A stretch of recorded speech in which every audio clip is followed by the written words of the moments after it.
I don't think you can outright blame Pickard for the first period. I mean, like, I think it goes without saying you need a save. You probably need a couple of saves, right? But those were grade A scoring chances, or they were bouncing pucks, right? I mean, it's a tough spot. But I just posted about this on Twitter. The Oilers now have a league worst save percentage or points percentage since the start of February. The Oilers have a 300 points percentage since the start of February. That is the worst mark in the league. The goaltending's been terrible. The players in front of the goaltenders have been playing terrible. It is just very bleak right now. It feels very, very bleak. Disaster. It's a disaster. I know people are joking about rock bottom. And once again, the Edmonton Oilers, very good hockey team. I believe in them that they'll find a good way to get out of this. But this losing to the Anaheim Ducks, we talked about the Oilers' record against the Ducks, 11-2 in the last 5 seasons. They were 6-1 home ice the last 5 seasons against the Ducks. The spread, the scoring, granted, McDavid was on it tonight. But holy shit, I did not see this happening. I did not see this post-game show going this way. And we mentioned it there. We talked about him. Calvin Pickard, obviously a big storyline in this. We may have anointed Calvin Pickard as the 1A goaltender just a little bit too quick, because he had a tough game tonight, one that saw him get yanked after 20 minutes in the game. I mentioned it. The first one, hey, that's a good player, Leo Carlson, right in front of the net. The second one, you need to make that stop if you are Calvin Pickard. I get it goes through Ty Emerson's legs, but that's the patented Calvin Pickard stinker. I said on pregame today, I know that there is going to be one stinker that Calvin Pickard will allow. The tough part is he actually started the game out great. Dry had a turnover, which was a breakaway going down the other way. There's a look at the goal, the second one.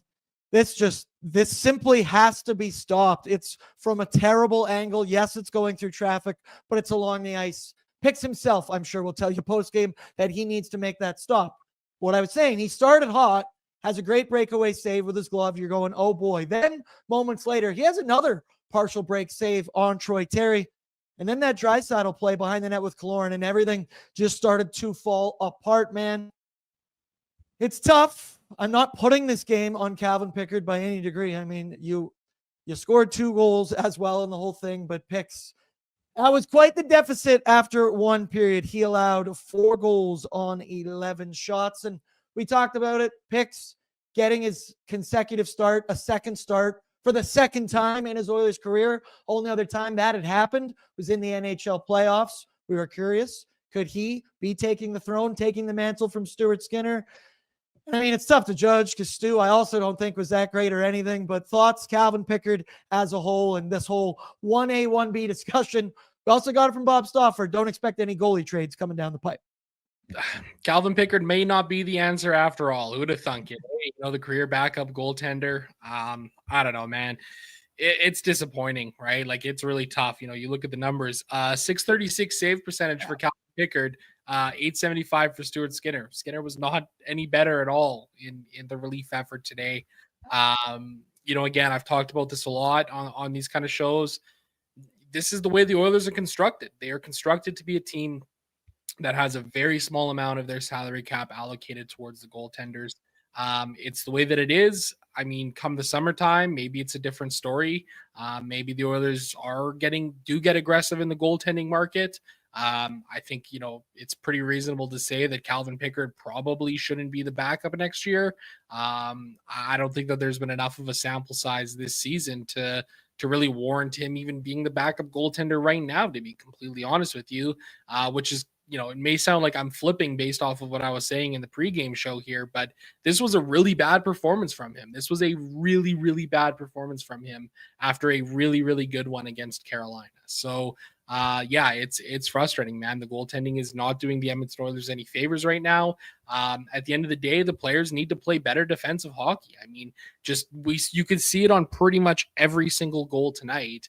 Just puck watching, just a bunch of 5 skaters out on the ice watching the Anaheim Ducks skate around them. There needs to be way better play defensively from the Edmonton Oilers here, from the forward group, from the defensemen. There just seems to be a complete lack of cohesion right now in the defensive zone for this team, and it's really frustrating to watch. I saw this one earlier in the chat and I started. It was from Brett Blake, and it's the point you just made. He goes, the first goal, dry passed in front. Second one, Pickard should have had. There's no excuse there. Third, crazy bounce, very lucky. Fourth, dry guy open in front. Brett Kulak loses the battle behind the net.